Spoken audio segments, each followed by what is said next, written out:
Alors à partir de maintenant, on ne va plus partir de relations pour construire un MCD, mais on va partir de sujets. Alors évidemment, on va commencer par des sujets très simples. Donc voici le sujet que je vous propose. Un magasin de micro-ordinateurs possède un catalogue qui recense tous ses articles, non prix de vente, catégorie. Le catalogue est classé par catégorie et pour chaque article, il connaît plusieurs fournisseurs, nom, adresse, téléphone.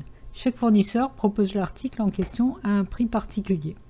Alors déjà, ce qu'il faut bien faire attention, c'est qu'évidemment, il ne faut pas créer une entité magasin, puisque il n'y a qu'un seul magasin. On est en train de faire une base de données qui va porter que sur un magasin.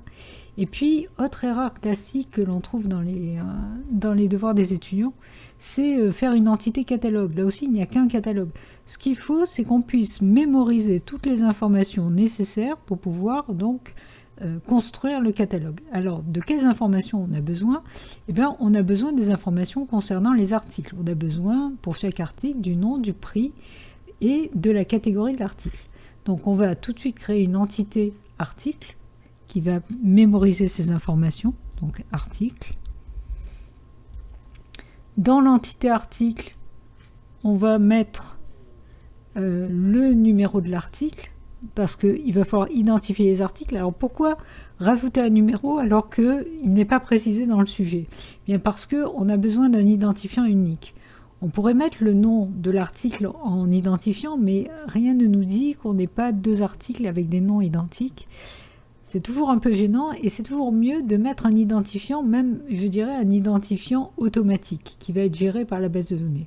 Donc favorisez toujours un ID comme identifiant qui va être automatiquement d'ailleurs géré par la base de données. Et à ce moment-là, donc, vous n'avez pas à vous poser de questions sur les éventuels identifiants qui pourraient être identiques.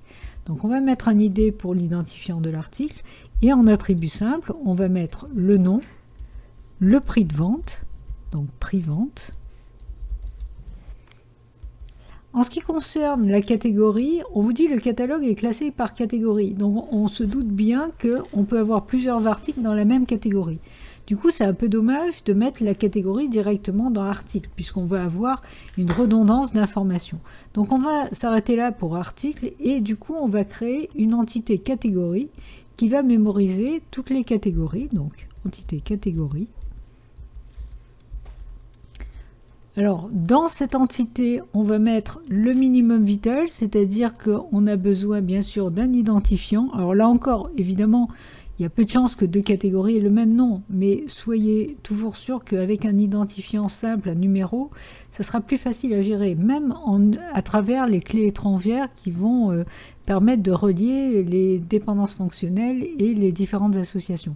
Donc, il vaut mieux de mettre un ID pour la catégorie, et là vous pouvez mettre du coup le nom de la catégorie en attribut simple. Une fois que j'ai article et catégorie, on comprend bien dans le sujet qu'un article n'a qu'une seule catégorie, il n'a qu'un seul nom, un prix de vente et une catégorie.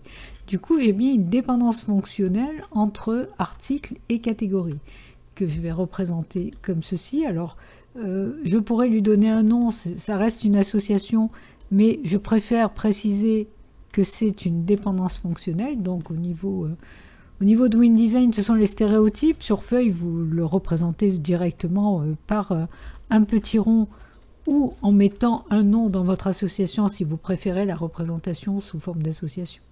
Par contre, ce qui est indispensable, c'est au niveau des cardinalités, il va falloir bien préciser que c'est 1 au niveau cardinalité du côté de article.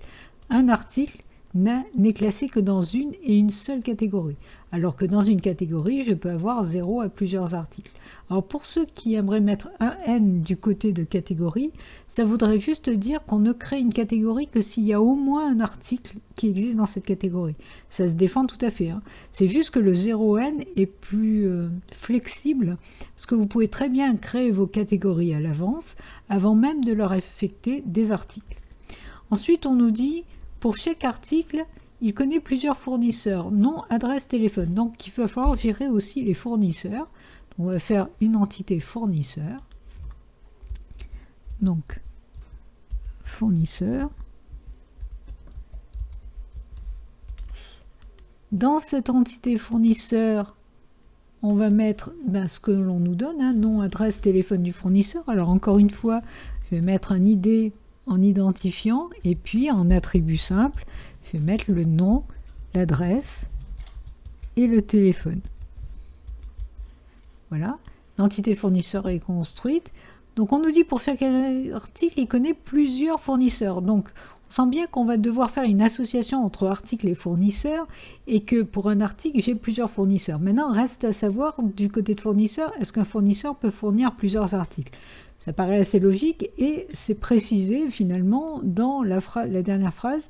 On nous dit chaque fournisseur propose l'article en question à un prix particulier. Donc chaque article va avoir un prix particulier suivant le fournisseur.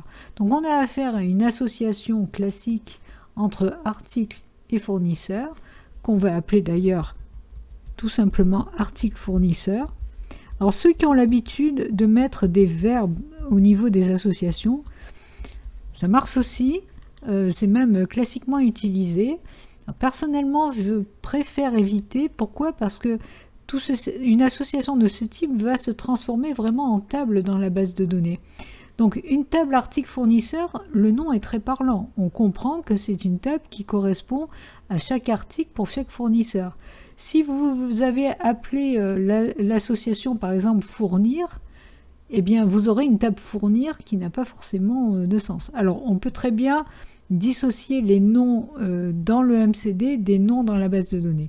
Autant donner directement dans le MCD des noms qui soient clairs. Alors je laisse 0n donc de chaque côté, parce qu'effectivement un article peut être fourni par plusieurs fournisseurs, on le voit bien dans le sujet, et qu'un fournisseur peut fournir plusieurs articles. Et on nous dit que chaque fournisseur propose l'article en question à un prix particulier. Donc il faut qu'on mémorise ce prix. Ce prix, où va-t-on le mémoriser? Dans l'association. Il n'est pas question de mettre le prix fournisseur dans l'article. Ça voudrait dire que quel que soit le fournisseur, l'article est toujours au même prix fournisseur. Et il n'est pas question de mettre le prix fournisseur dans fournisseur, parce que ça voudrait dire qu'un fournisseur a le même, dans son catalogue, a le même prix pour tous les articles qu'il fournit. Ça n'a aucun sens aussi. Donc le prix dépend bien de l'article et du fournisseur. Ça veut dire qu'on va devoir le mettre dans l'association. Donc là, je mets prix fournisseur. Et j'aurai bien donc l'information qui me manquait. Voilà, ce schéma est terminé. Donc je vous dis à très bientôt.